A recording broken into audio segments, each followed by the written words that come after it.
Lumayo ka muna rito. Ha? Perpektong laban ito.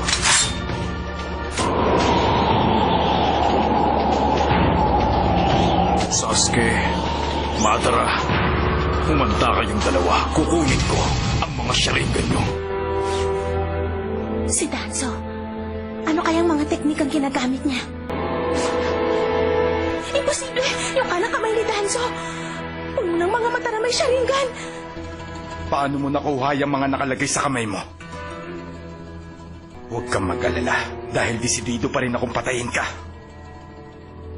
Pero bago yon, kung tunay ngang inutusan ng mga nakakatanda at namumuno ng Konoha si Uchiha Itachi para paslangin ang buong lahi ng Uchiha!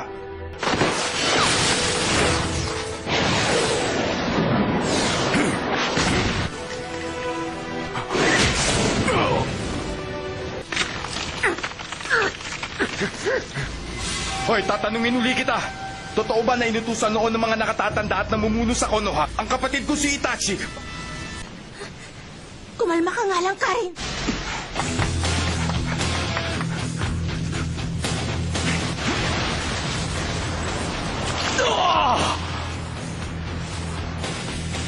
Ay mananatiling parang panaginip lamang.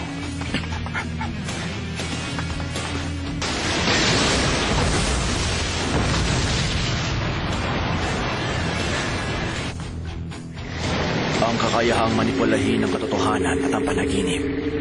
Ngunit ang sino mang gumamit ng Izanagi ay permanenteng mawawala ng paningin.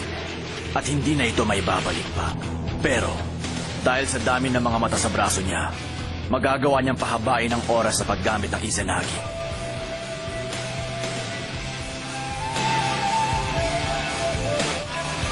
Wala talaga siyang plano makipaglaban sa akin. Kaya hinahayaan niya lang si Sasuke. Kaya nga lang, hindi pala ganun kadaling talunin ang Susanoo. Baka matagalan ako. Konting oras na lang ang natitira sa Izanagi. Summoning Technique!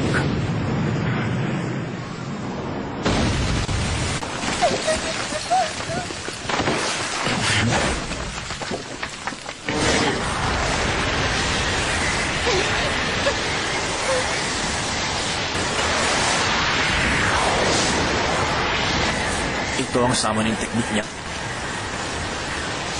Hindi siya pwedeng mawala sa paningin ko. Kahit na ano pang mangyari.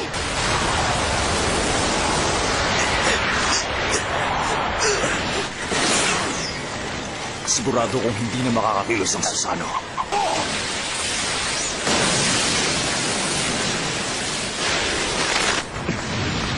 Ang kahinaan ng Susanoo ay nandito!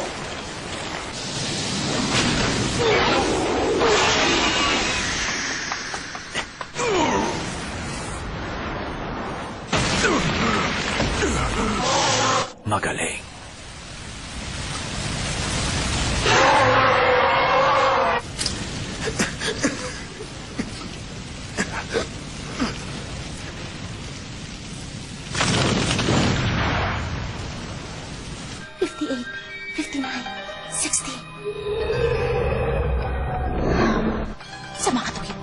Malalaman mo sa mga mata na nasa braso ni Danzo kung gaano katagal at kahaba pa ang pagitan sa paggamit ng teknik o 4 na minuto na lang para sa kanyang teknik.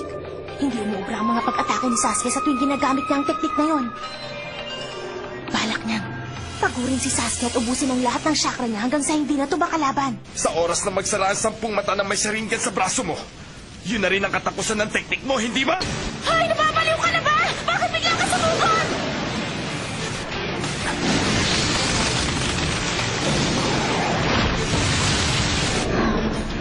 Sasuke! Kahit ano mangyari, huwag kang titigit sa kanya! Patagalin mo ang laban! At kapag nangyari yon, sigurado akong ubos na ang chakra ni Sasuke.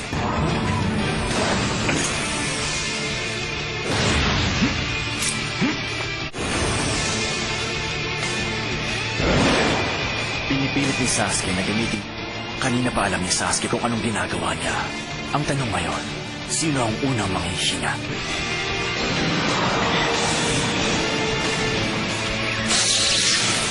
Dito na magkakaalaman. Ilang Uchiha na ba ang pinatay mo? Ikaw ang nag-utos sa kanya para gawin yan!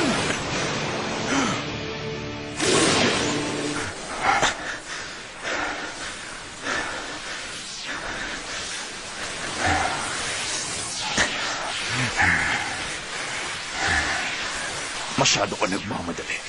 Kung hindi mo napansin, bukas pa ang mata ko. Ako nang panalo sa pagkakataong to. Anong nangyayari? Iniisip mo sigurong naiintindihan mo na ngayon ang Izanagi. Ibig sabihin ito. Ba't ganun? Ba't hindi gumagana ang Izanagi? Kagaya na rin ang sinabi mo. Ibang-iba ang genjutsu ni Sasuke sa genjutsu ni Itachi.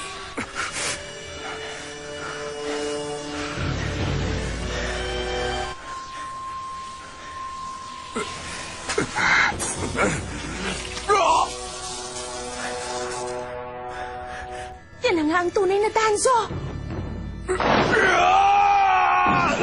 Kung saan malaya niyang kinokontrol ang oras, maiksi at mahinang genjutsu. Ganun pa man, Hoy! Ano ka ba? Bakit mo ginawa yan? isang Uchiha si Sasuke at isa siyang ninja na nagtataglay ng Mangekyou Sharingan at pinaniwala kanya na bukas pa rin ang kahuli-hulihang mata sa kanang braso mo. Hindi yun nakalagpas sa matalas na paningin ni Sasuke dahil dun, nakumpirma niya nang magagamitan kanya ng genjutsu kahit na sandali lang. Ang kayabangan mo ang nagdulot ng pagkatalo mo. Mahirap kang kalabanin ng mga mata mo. Ganun pa man, nagawa mo pa rin siyang isalya sa isang sulok, Sasuke.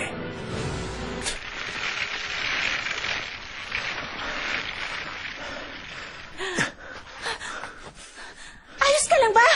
Eto, kagatin mo ang braso ko! Tama lang talaga na isinama rito ang babaeng yan.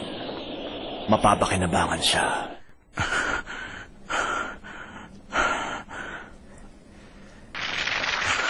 Sa dinami-dami ng tao, bakit sa batang ito pa ako nagpatalo? Hindi! Nanghihina na siya.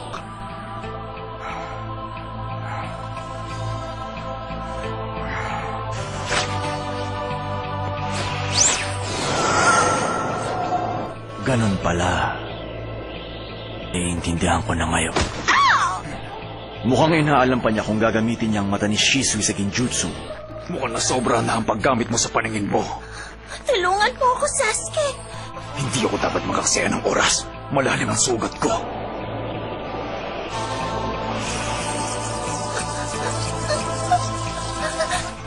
Hindi ko ginagawa to dahil tinuturing kong mahalaga ang buhay ko. Ginagawa ko to alang-alang sa kapakanan ng Konoha at ng mundo ng mga ninja. Sa ngayon, ako lang ang nag-iisang may kakayahan para baguhin ang mundo ng mga ninja. Huwag kang gagalaw, Karin.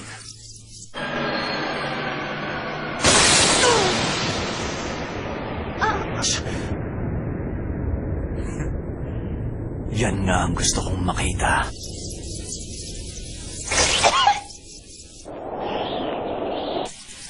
Ano ba ako para sa'yo?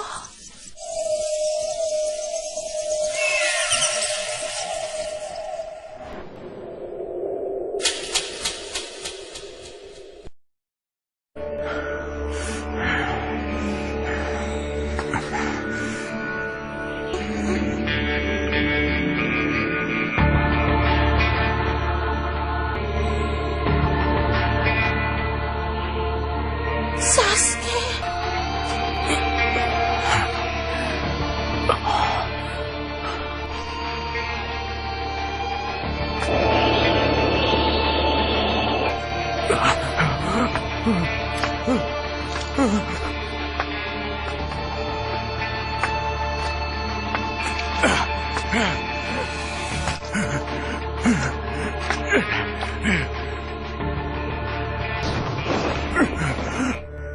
Kukunin ko na ang mga mata ni Shisui.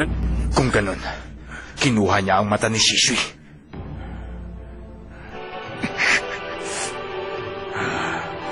Hindi ko pwedeng hayaan na mabuhay kayong dalawa!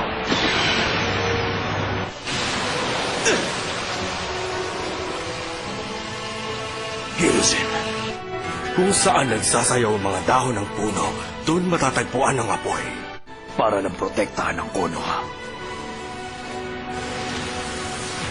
Pipigilan ko ang mga taong ito. hindi ko na talaga magagawang makahabol sa'yo.